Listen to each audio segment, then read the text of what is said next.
do I start ano? Google would say, maybe a good joke. So I went to Google, of course, not just ordinary joke, good Christian joke.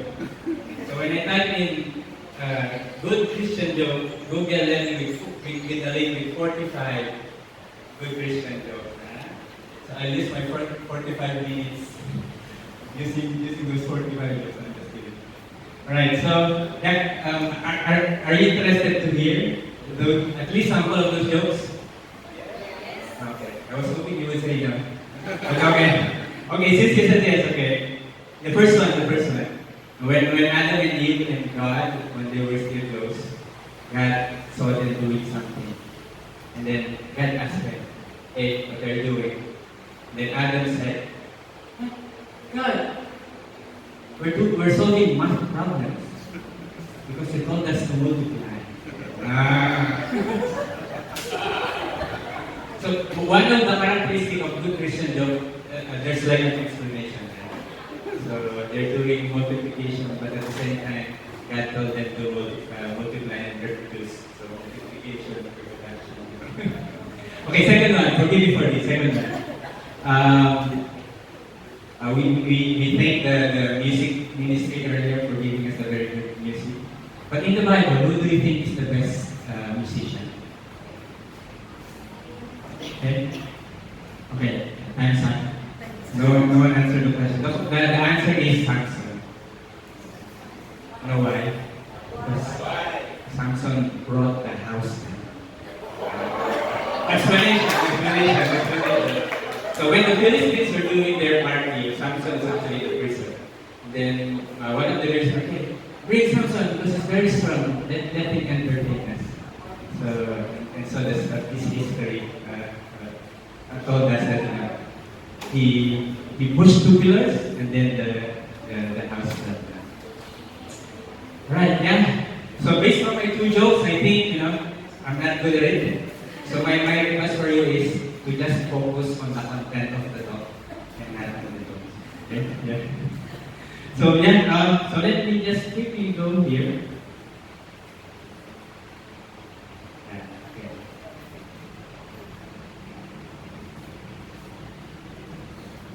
So we're still in page 1. Okay, 3 minutes, okay. Alright, so again, thank you very much, Brother David, for the introduction. Again, welcome everyone again. Thank you, Brother Ann, for joining us, and thank you for going back to join us this Sunday afternoon. Sunday leisure time, personal time, but still, we chose to be here. Ecclesiastes chapter 3, verse 11 says, we are here because God made everything appropriate in its time. So maybe this year is God telling us, maybe it's that time. It's that time to open ourselves to God. Maybe it's the time to actually reinforce our belief in Him. Actually, one honest confession is that everything that you're gonna see here there's nothing new. There's nothing new. Probably most of you already know all of those, if not most. But what the CLS in the talk is helping us is, we're trying to consolidate and package the message in such a way that we are reinforcing God's call for us. And what is God's call for us? He's calling us to be witnesses. So that's my first intro, okay? So in session 1,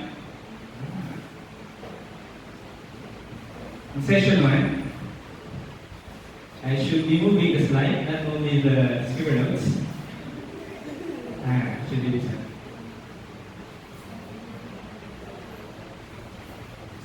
Okay, also thank you, Brother. Thanks. Brother Eugene actually summarized us the session 1, right? Jesus, the Messiah. So what's good about that is that we are invited to participate in witnessing Jesus and responding to the call of holiness.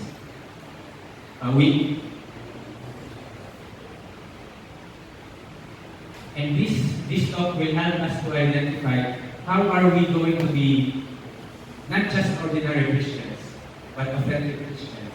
We will also learn, we will also show, again, you probably already know this, but we're just going to remind everyone, how is it to love God? How is it to love our neighbors?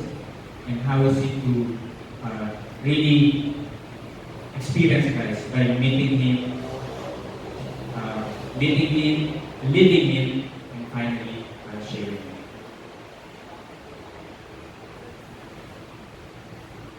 Okay, so pardon us, so there's some technical issue.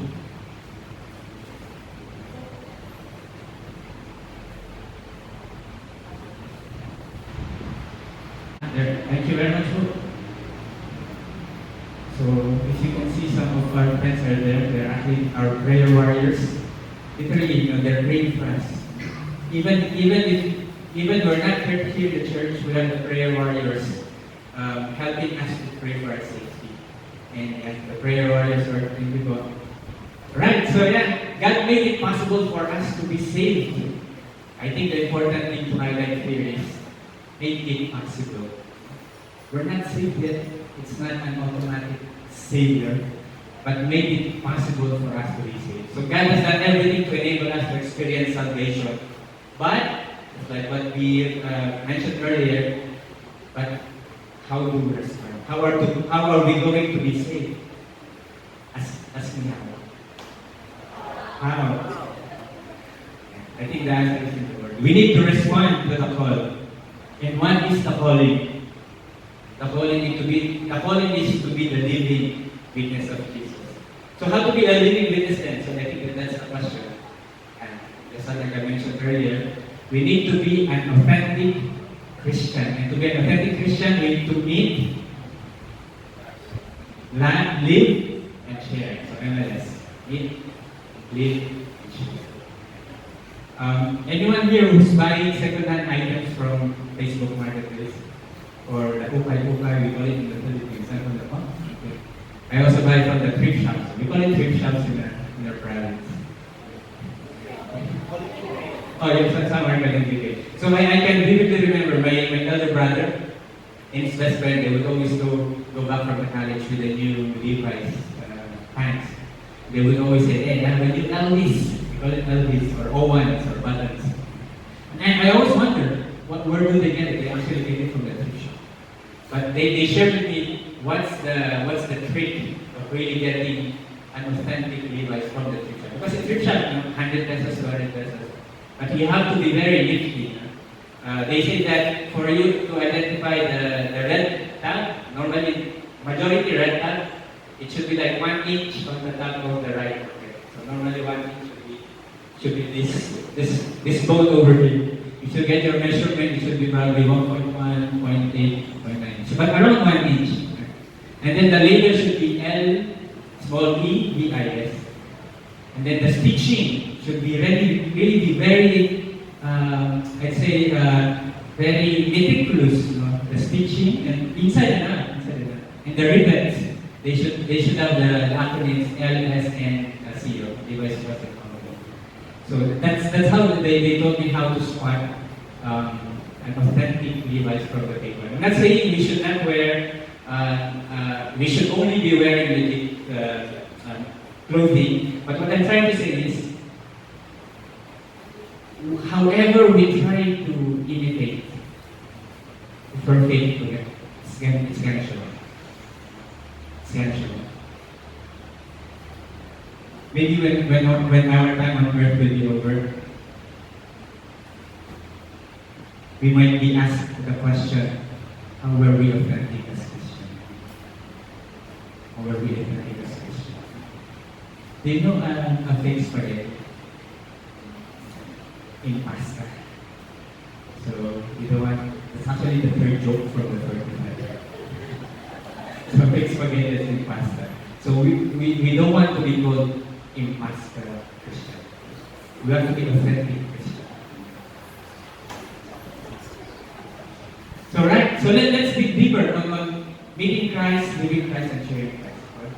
Living an authentic Christian life, to meet and know Christ is to be personal, to have a personal relationship with Him. Relating this to being called a witness. In courtroom scenario, right? When they select a witness, they don't just select someone who particularly like just hearsay, right? Particularly in Tagalog, marites. Chismosa, hearsay. They want to make sure that the person has a first-hand knowledge of the defendant or of the suspect. Because it's more credible if they have like a personal relationship. Okay? Just like Christ, when we consider Him as a friend, we know that He's there every time, ready to listen to stories, right? Good, bad, frustrating, sad stories. And I'm sure most of us here as best friends, right? When we have best friends, we have personal relationship with our best friend. Our best friend know our strengths, our weaknesses. And sometimes it's very, we tend to be cautious on how much information we share with the best friend, but we trust our best friend that they will keep our secrets. So, but some of those friends, they're gossiping about us. Some of those friends, they leave us when they need us most. Some of those friends even, in a colloquial term, backstab us. Because we try to be too personal with the person and ends up hurting us. But of course, it's not the case with God and Jesus. Even if we're not uttering it, God already knows the innermost of us. But still, if we consider Him as a friend, we continue to talk to Him. I remember my wife last time, she told me that because we're talking about our friends having some mistake, right? And then we talk about, okay, we should embrace our mistake. Right? And then she gave me a big hug. So that's the fifth joke in the 45 days. That we should embrace our mistakes. Alright, so yeah, after meeting Christ and having intimate relationship with Him, we can then live Christ. Living Christ is best described in this gospel. It's not written here. It's in Matthew chapter 16, verses 24 to 25. If I can just quickly read the Bible for you.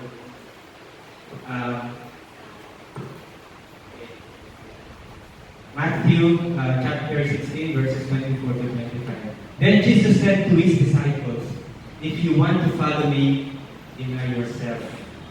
Take up your cross and follow me. For whoever chooses to save his life will lose it, but the one who loses his life for my sake will find it." But how do we do that? How do we follow Jesus? Self-denial. Self-denial. Sunday, I spend my time watching Netflix. What's the latest Netflix Korea right now? Korean trailer. What are you watching? Oh, not Netflix. Okay. So still binge hunting. So favorite K-drama or my favorite series. No, I will not watch this Sunday. I will not see this. Saturday night. Saturday night, there's a big event in Beach Road. I haven't been there for a long time. I need to have some fun. Nope. I visit my friend who needs me right now. Saturday night. Friday night, there's no work Saturday. We're very busy in our work, with our classes, Monday to Friday. It's my time. I'm going to relax and catch up with my social media life, Facebook or X or Instagram. Nope, I sleep early today because I need to call my mom and dad tomorrow morning. That's the only time they are available for me to talk to them. What else? Embrace the cross. Embrace the cross.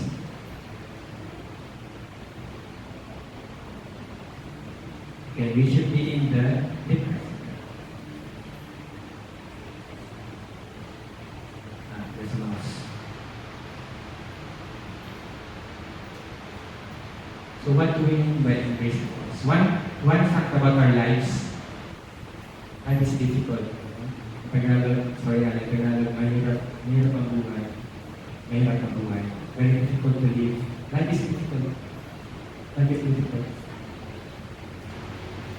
We will always have our cross. Sometimes our cross is light and carry it. Sometimes it's heavy. Sometimes it's very, very, very heavy.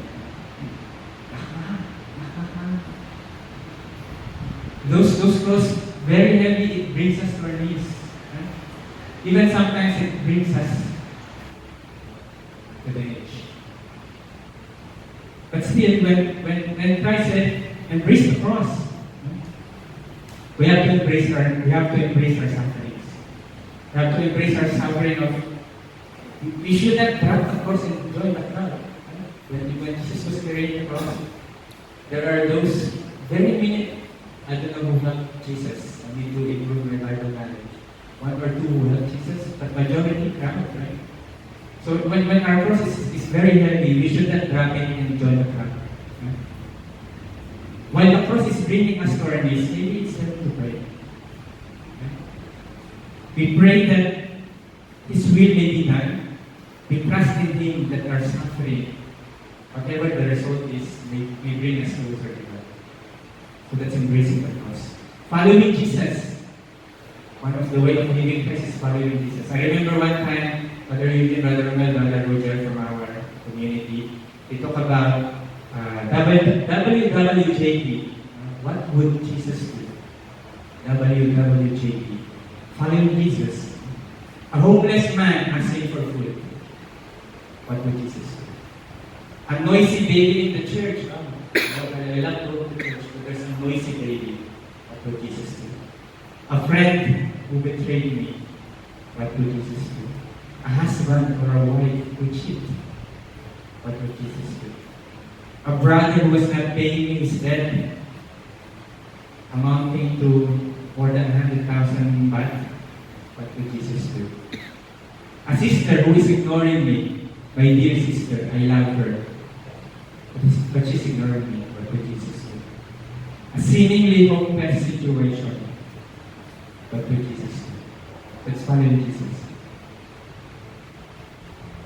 We are holy as God is holy. We are called to Christian perfection.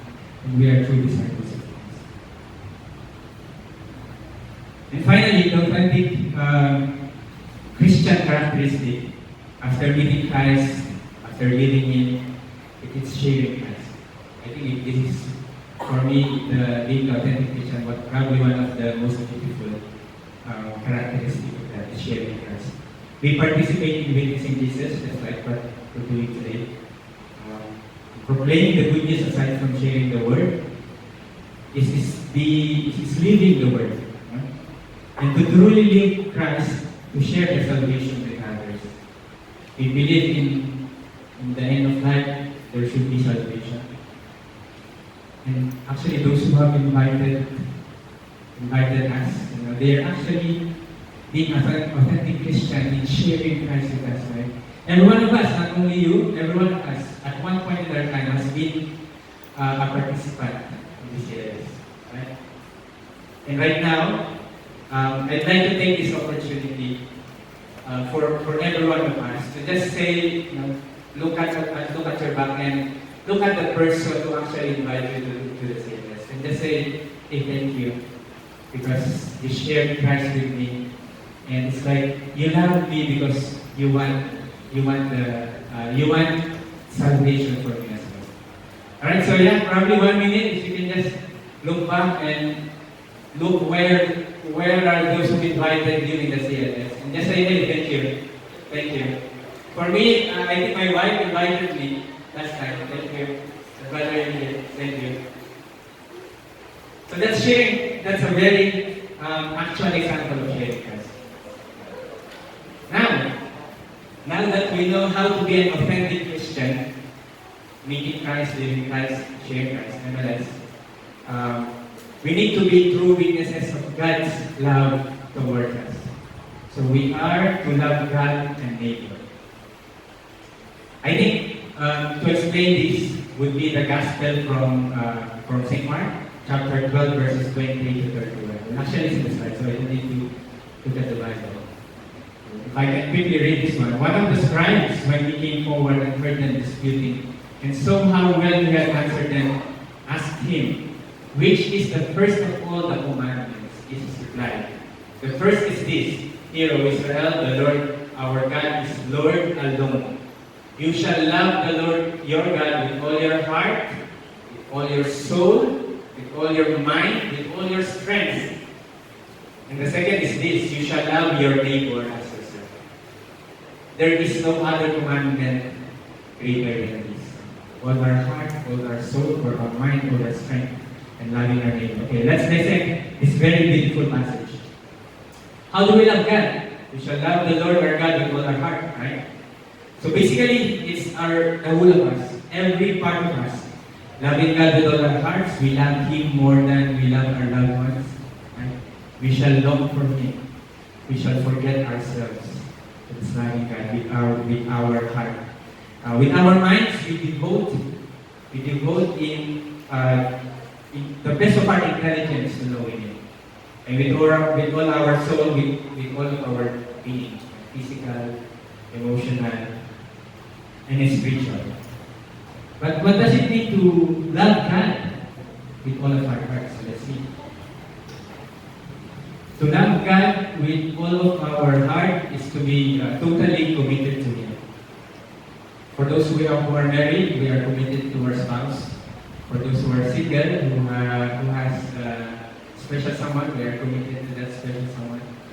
For those who are single who doesn't have yet a special someone, we are committed to our family and to our parents. But still, there should be like a conscious decision to love God, to put God first. Again, conscious decision. It's not like sometimes it's becoming mechanical, right? I love God. But sometimes there's really no thought about it. But having like a constant, a conscious decision, it's like telling us.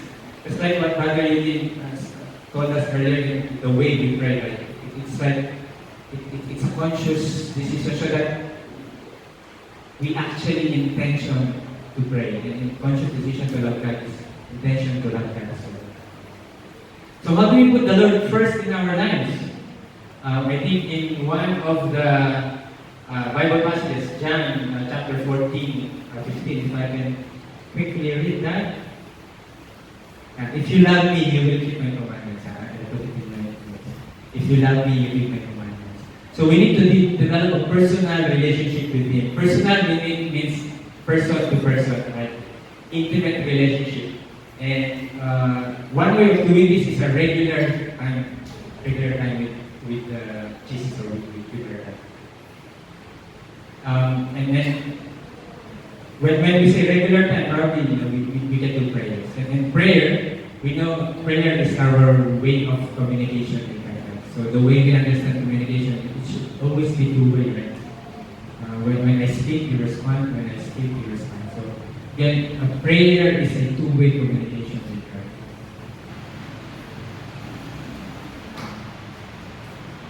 So when you say two-way communication with God, it's evident that we can speak to Him, right? Even if we don't see Him, we can speak to Him.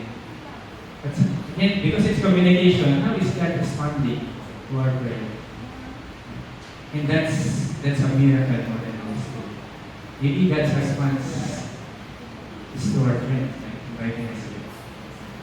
Maybe God's response is in a Facebook video clip. This is what I exactly needed. I will exercise for praying about getting this right. God's response could also be through our leaders, guiding us, mentoring us. God's response is probably through a very innocent sign, no U-turn, or no left turn. Sometimes God's response would probably be the homily of the priest, guiding us on what to do. Sometimes we're like, okay, I can do this, but I just need that one thing to push. may not be DCLS, but I hope for some this could be DCLS, or it could be that mass earlier, but it could be the mass later. So again, God is communicating with us in different ways. And sometimes it's a miracle of how we're going to interpret how God is speaking to us. Now, that's how to love God with all our heart. Now with all our mind. To love God with all our mind means to serve with Him with the use of our mind, or simply to make available our minds for His purposes. Yeah?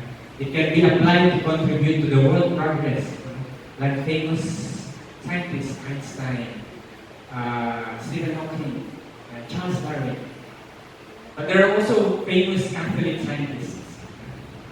I also went to do that. Who are the famous Catholic scientists? Copernicus is a Polish astronomer who first proposed that the planets orbit the sun. Copernicus is a Catholic. Galileo is a Catholic. Although he has his time on some friction with the church, but he almost became a priest when he was 15. He almost entered a seminary, but his father told him to study. Now Galileo, he actually developed the telescope so that astronomy would be further improved. Louis Braille, when he was 3 years old, he got permanently blind because he got an accident into his father's workshop. But he used that disability and he developed the Braille system, the enclosed dots like Morse code dots, so that studying for the blind would be easier. He was able to complete the Braille system when he was 15. Those are the old Catholic scientists. But modern scientists, maybe we don't know this guy, but Jerome Lejeune, he's French. Look, Jerome Lejeune, I'm not sure if I pronounce this correctly, but he helped in the Down syndrome detection of a chromosome. He said that it's actually in the chromosome 21. I thought it's in the chromosome 17. When I read his research, it's actually in the chromosome 21. So we have Catholic scientists who are actually help progress the world, but there are also scientists who actually help in not destroying but making Earth life in Earth a little bit difficult. Like I have an example here, Robert Oppenheimer. They call him the father of the atom bomb. So we all know atom bomb was used in Nagasaki and Hiroshima. 110,000 to 110,000. But still using their mind. So the challenge right now is how do we wisely use our mind to be an authentic Christian. Okay. Still with how are we going to use our mind to be authentic Christian, we should keep our mind and clean holy. We should be very discerning in the use of television, internet, and other media. I know you already know this, but it's very difficult when we look at our phone right now, right? As we all know, they have all the algorithms when we start watching, for example, football. Then all of the video feeds will become football, jerseys, Neymar or Ronaldo. So it's very difficult. They get us glued. While it's good that it's better to be off the grid, and if we cannot really avoid it, try to read materials that are Catholic or Christian, like watching. Brother Frank Manila in his YouTube channel, or playing Spotify, Brother Yudin's podcast in Spotify. So that we are gaining the algorithm of those applications, so that they know, okay, this person likes Catholic saints, so maybe we feed Catholic saints. Still, it's best to limit our time in social media. But since if we really cannot avoid it, then might as well use it to our advantage. We can also read the Bible and all the Christian books. Yeah? For us Catholics, the recommended version of the Bible, we call it the New Revised Standard Version, Catholic edition. So I'm using this Bible right now. I think for Catholics, again, we can use other Bibles, but still the recommended is the Bible version of the Catholic Church. We can see here there's like an imprimatur. Somewhere there you can see the word imprimatur. Imprimatur, this is a Catholic term that says this is an official license by the Roman Catholic Church to print religious materials. So if you're going to, if you still don't have your Bible and going to look for one, look for the word imprimatur. Mine is saying imprimatur Catholic Bishop of the Philippines because this came from the Philippines. So maybe here in Thailand could be imprimatur Catholic bishops of Thailand. Now, let's go back talking about with all our strength. With all our strength means taking all our resources available to God, time, money, energy, possessions, and gifts. Whenever I see this, I always remember the parable of the talents. Okay, the parable of the talents. I'm sure everyone is familiar with the parable of the talents. Just some context, when in all the times when we say a talent, it means it's like a weight. In their research, they say that one talent is probably equivalent to 33 kilograms. So in the parable of the talent, the master gave 8 talents, 5 to the first one, 3 to the second one, and 1 to the last one. So those are talents of silver. So if we're going to convert those talents into modern talents, probably at the rate of silver price right now, probably like 25,000 US dollars. So going back to the talent, to the parable of the talent. So the master gave the first servant 5 talents, again 3, the last 1. And then he returned. Then he asked, what did you do with the talent? The first and the second, they returned the talent in double. The first one 10, the second one 6. And then the third one, he only returned 1. And then the master said, why? Because I know you're going to go back, so I just hid it and buried it. So I think the lesson of that parable really is when we are given this talent, it's for us to nurture.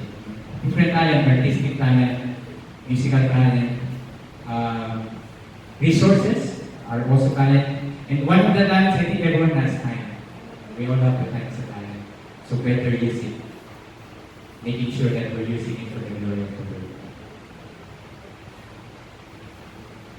And then one of the ways to do with our strength as well is volunteering.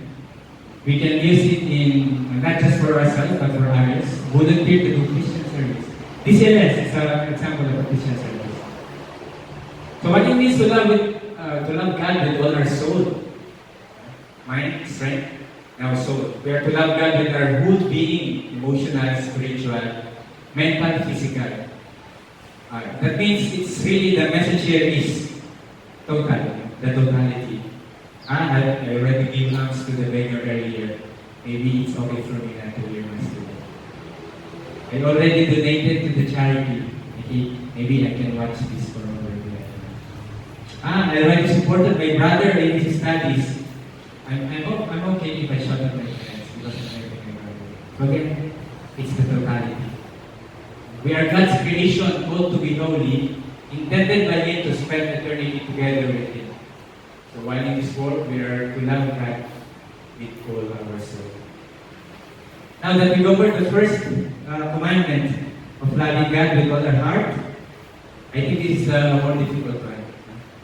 So loving our neighbors. So who are our neighbors? This could be our literal neighbors. Literal neighbors. But they could be also our family. Our mom, our dad, our siblings, our friends, our colleagues at work. We can consider them as neighbors. Other members of the church, other members of the other church, we can consider them our neighbor. We can also consider those friends who's gossiping about us as our neighbor. We can consider that high school classmate who we are not calling because we are fearing that they will borrow money from us. Those are our neighbors. We can consider our child who mostly annoys us sometimes. Sometimes annoys us because the way they respond to us, still neighbor, our neighbor. Unfortunately, we cannot love God and just choose who is our neighbor. So according to the Bible verse, 1 John chapter 4, verses 20 to 21. If you can allow me to read via the Bible.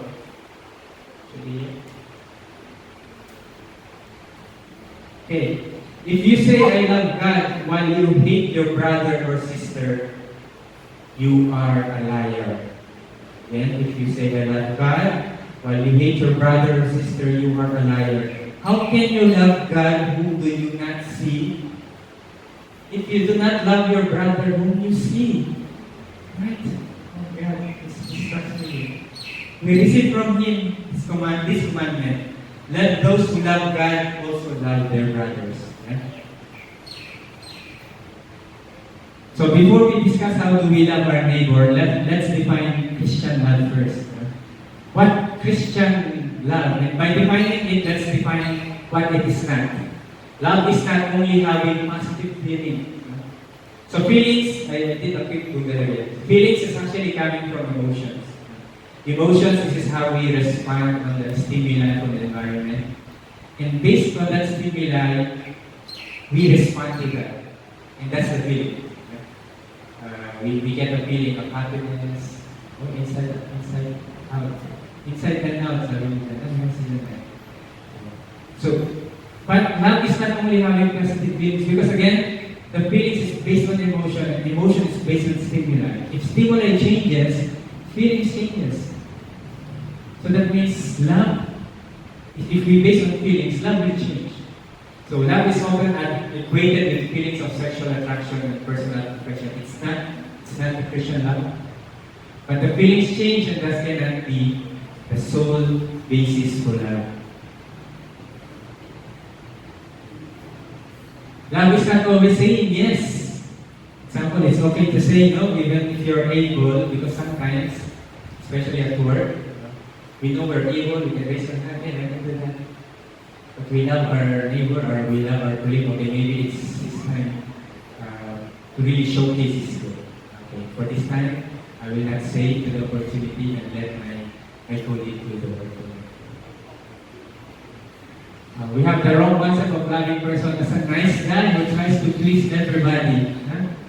So we all know that being the nice guy or the nice girl is sometimes not really showing the true identity of the person.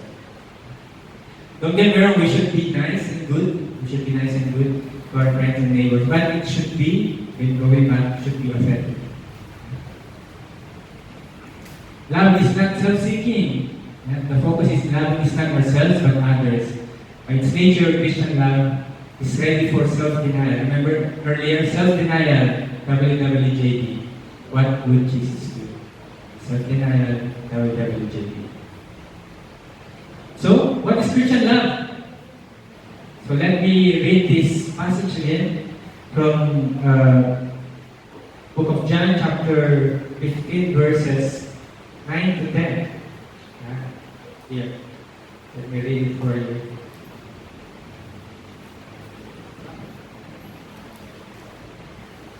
As the Father has loved me, so I have loved you. Remain in my love. You will remain in my love if you keep my commandments, just as I have kept my Father's commandments and remain in His love. So there can be no Christian love apart from the righteousness. Righteousness, this is like living justly and faithfully according to God's instruction. So it's like just love, honest love, and faithful love. Now the world's experience shows that love apart from God has become convoluted. Very, very deep word. A word with a very deep meaning, convoluted. So I did that Google again. So what does convoluted mean? Convoluted means extremely complex, difficult to follow. So if our God is not based from a Christian love, that love could be a convoluted life. And we know the result of a confusing. We know what the result of a confusing love, right? It could result to sex outside marriage, or it could result to sexual acts of the same gender. So that love should be as Christian love as possible. So it's not as confusing and not as convoluted. So what is Christian love? Finally, what is Christian love? Jesus was specific about how we are to love one another. Again, let's read it from the Bible. Book of John, chapter 15, verses 12 to 13. Okay, it should be here. 12 and 13. It's actually the continuation of the earlier passage. This is my commandment, love one another as I have loved you. There's no greater love than this, to give one's life for one's friends. Or I think probably it's only Jesus, or very few people can do that. Giving one's life to save one.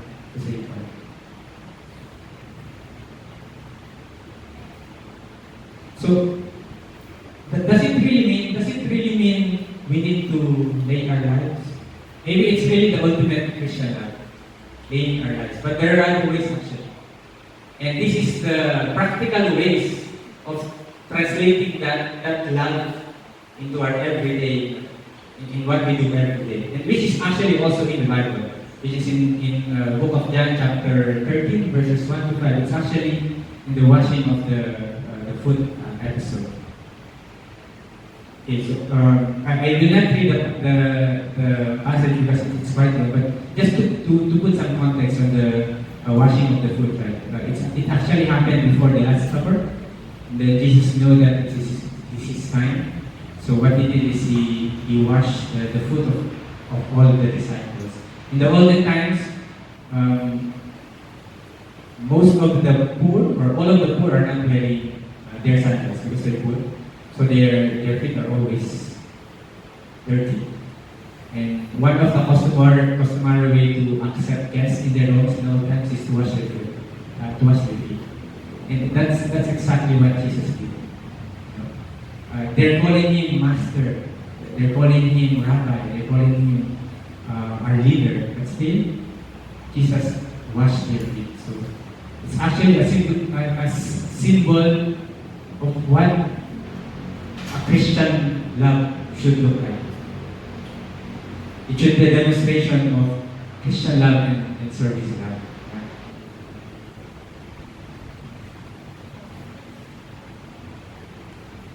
Okay, we are almost on the last 46 minutes. Give me another probably 2 minutes. So who is our neighbors? I think this is a very important question. And we asked this earlier. Can we choose whom do we love? The answer is in the parable of the Good Samaritan. Yeah? So again, it's a very, very long parable from verses 29 to 37, but let me just summarize. In that parable, a Jew was going to Jericho from Jerusalem. You Google it again. Jericho, Jerusalem, 44 kilometers. Very far, 44 kilometers. But that Jew got trapped and they beat him, leaving him half dead. There was a priest who passed by. The priest ignored the Jew and then went on the other side.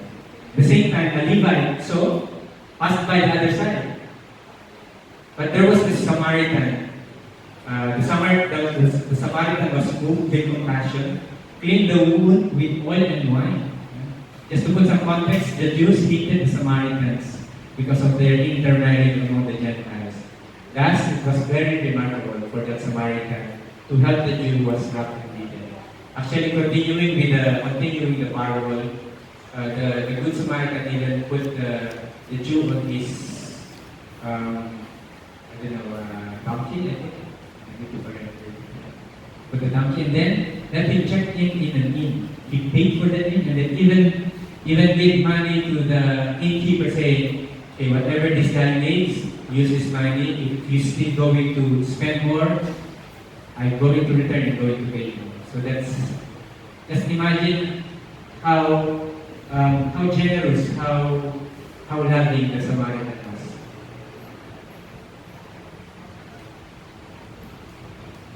Alright, so I think we're almost at the end of our discussion, or no? So how do we love in everyday life? How do we love in our everyday life?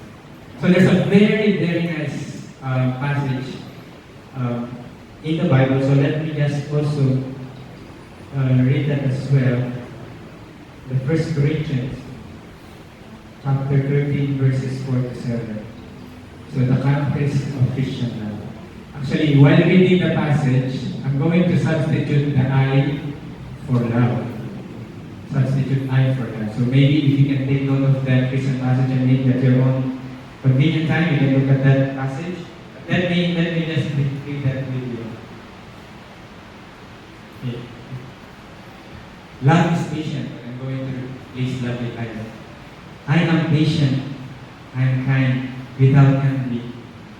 I'm not boastful. I'm not arrogant. I'm not ill-mannered, nor does I seek my own interest. I overcome anger and forget offenses. Forget offenses. I don't take delight in wrong. I don't take delight in wrong. Some of us, sometimes we're happy to see someone suffering. But again, this passage is telling us, I don't delight in wrong, but I rejoice in truth. I love excuses. And I love excuses every day. Wait. I don't excuse everything. I believe in all things, and I hope all things, and I endure all things. So I think that's a very good one. If you can take note of that passage and in your own home, you can go back and read that. Right. So God has loved us. Jesus has saved us. Let us all respond to God's and Jesus' invitation to be saved by responding to the call to witness God's love and salvation. We learn how to be authentic Christian, like MLS, meeting Christ, living Christ, and sharing Christ. We also understand, we are also reminded how to love God and how to love our neighbors. And our neighbors are everyone, not only our literal neighbors. And perhaps a good question before we end this talk is, we answer this question: How have I loved God in a concrete way? So, how did I love God in a very concrete way? That's all for today, and thank you for your time.